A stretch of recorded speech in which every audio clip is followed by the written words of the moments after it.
RPG Maker VX is a pretty expensive download, yet there's still so much variety that you can create almost any RPG you so desire. There was once a boy named Alex who had spent about 2 hours every day for about 2 weeks developing his RPG. It was a fairly large one as well. He had planned it to be filled with a several act story as well as side quests and other bonus material. This RPG also featured 10 storyline bosses that were named and based on Alex and his friends. Just a little something to get his friends more involved and having a good time with it. One day, however, he loaded up the map to continue in its creation, only to find it completely done. Everything he had wanted to be put into the map was already placed. Monsters, location, bosses, side quests, everything. Confused and a tad curious, he decided to beta test the game to see how it worked. Putting on his headphones, he hit the play button. To his surprise, it worked flawlessly. Everything moved, functioned, and acted exactly how he had imagined it would. Even the bosses who mimicked his friends acted very much like his friends. This, however, confused and began to disturb him a bit. He hadn't started putting in the dialogue for the game. He and his friends were going to work on it together to come up with their own dialogue. Yet here he was, playing the finished product with all the people who were supposed to be his friends acting exactly how they did, and even looking like they did. Something that got his attention, though, was the fact that they continuously mentioned a person named Mirai. They kept saying how they were sorry for what happened, that they wouldn't play, after they had been defeated. But who was Mirai? He didn't know, but he assumed it would be explained as he played the game. For some odd reason, guilt began to build up inside him, but he wasn't quite sure why. As he kept playing, he found the one thing out of its place. It was a town that he had never planned to have, a town that went by the same name as the town he and his friends lived in. He started to get a little suspicious and he explored the area. Despite the maker's limitations due to it being very fantasy-based, the town did look very similar to his hometown. This was namely in the way that homes were in the area of the town where homes were in his hometown and stores were in the town where stores were arranged in his hometown. So he looked around the town, talking to the carefree and unsanitary denizens of the town itself. He didn't find anything terribly unusual save on a character who mentioned a boy named Raymond. Raymond was a friend of Alex who was going to be the second to last boss in the main storyline. Apparently Raymond had gone insane after something happening with a girl named Mirai. That line sparked recognition with Alex. Raymond had also been a crazy kid, who many would probably have considered insane. They were indeed going to incorporate that into the game itself, but they didn't plan for any major explanation. Yet now it had something to do with this Mirai, who was now revealed to be a girl, and had something happen to her. Guilt once again filled his stomach for an unknown reason, and again he couldn't figure out why. Still, he pressed on exploring the town, eventually coming to what looked like a cemetery. The only part of this town that wasn't similar to Alex's own. In the cemetery was a crypt, one that was open. He entered the crypt and noticed it was a lot larger on the inside than on the outside, but he simply shrugged it off. It was a custom-made RPG and anything could happen.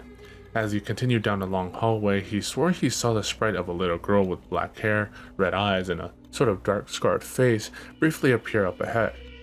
But it was gone so fast, the only reason he noticed it was due to an afterimage. Curious, he continued on only to suddenly be stopped for no reason.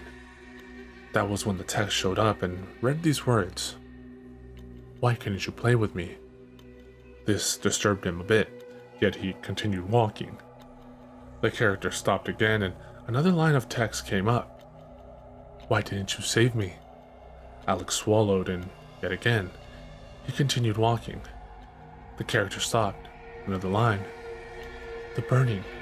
I can't breathe." Slowly, sweat began to run down his face, yet he somehow had the nerve to keep walking. One last time, the character stopped and one last line came up. "Why did you leave me to die, Alex?" The instant that line came up, a pained scream of a girl rang through his headphones. Startled and scared out of his wits, he instantly threw them off his ears. The scream stopped and he looked back on the screen. It was black. Slowly, however, it faded back. He was now outside the crypt. His heart was pounding. He decided to go around town and ask people about the girl Mirai, assuming the text had changed. Surprisingly, it did. The people, one by one, explained the story of Mirai. Apparently, Mirai was a friendly young girl who had hung out with Alex's character and the characters of his friends many years ago, before they had become part of the organization the game's plot was based around. One day, Alex and his friends refused to play with her. It had something to do with her breaking a promise and getting them all in trouble. Saddened, especially after apologizing, she ran back inside her home. A few seconds later, a scream was heard and the entire village rushed to see what it was. Apparently, in her upset state, Mirai had tripped and had fallen face first into the lit fireplace. The village medic checked her, yet quickly gasped and ran out of the door, but not before ordering them to wait until his return. After he left, they assumed her dead, and not wanting to wait until the corpse started smelling, Alex and his friends offered to bury her within the old crypt, wishing to bury her peacefully to cleanse their guilt. Her parents agreed, and they placed her in a stone casket inside the crypt. The medic soon returned with a healer and asked where Mirai's body was. They had told her they didn't wish for the body to start smelling, so they buried her in the crypt. Horrified, the medic and healer quickly rushed into the crypt. The others followed, wondering what was going on. They opened the casket only to find the decayed body of Mirai. Only it was not in the position Alex's character and his friends left her in. The position looked like she was struggling to lift the lid, like she was trying to get out. A terrible sense of horror drifted over them as the realization sunk in. Alex, reading this story, felt a terrible wave of horror and guilt fill him in. But why guilt? It was only his character who did this, right? Trying to get the horrifying story out of his mind, he quickly continued the game. His friends were still muttering their apologies to Mirai for their actions upon their defeat. Every time he read their lines, he felt more and more guilt for his character's story. Finally, he made it to the final boss, himself. However, something was different throughout this fight. Every time he took down a quarter of his character's health, a text box would appear saying, "Don't hide from the truth." After Alex had defeated his character, the in-game Alex started his dying speech. "Don't hide from the truth, the guilt. You just don't want to remember, do you? Stop hiding. Face reality. Repent. Repent." Suddenly, the game faded to black and the start screen came up again with the new game and load options dimmed, meaning they couldn't be used. Alex replayed the final speech over and over again in his mind. Why did he feel so much guilt for the actions of his in-game character? Why did the name Mirai suddenly start sounding familiar? Yes, the more Alex thought about it, the more that the name sounded familiar. Alex decided to do some research, if only to stifle his curiosity. He found an old news report talking about a girl named Akarui Mirai, a Japanese girl who emigrated from Japan to the United States, and who had died after suffering severe burns after falling into a fireplace. He quickly read the story. To his stunned horror, it sounded exactly the same as the one in-game. Apparently, she had tripped while in an upstate state after her friends insulted her due to getting them in trouble. Slowly, memories started coming back to him. Memories of someone who had struggled for so long to forget. Memories of a girl named Akarui Mirai. Repent. Repent. Those words kept echoing in his mind. So the next day, he asked his parents if they could take him to the cemetery. Confused, they asked why, to which he replied, "I want to see Mirai." Their eyes widened in recognition and nodded seriously and sadly. After getting in formal dress and heading to the cemetery, he walked up, alone, to a single gravestone. Akarui Mirai, January 1st, 1995 to April 4th, 2004.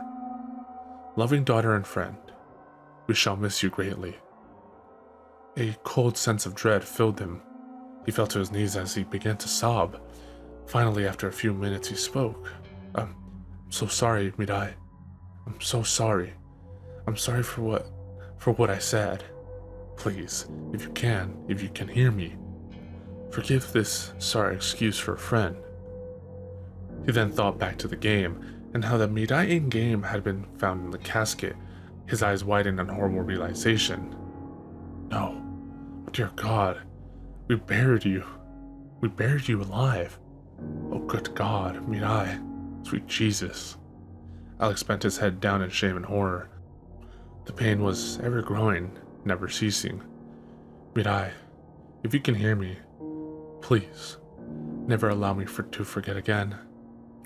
Slowly, Alex got up and bid his farewell, but in turning around, he saw a young girl standing in front of him with black hair, red eyes, and a burnt and scarred face, exactly like the girl in the crypt in-game.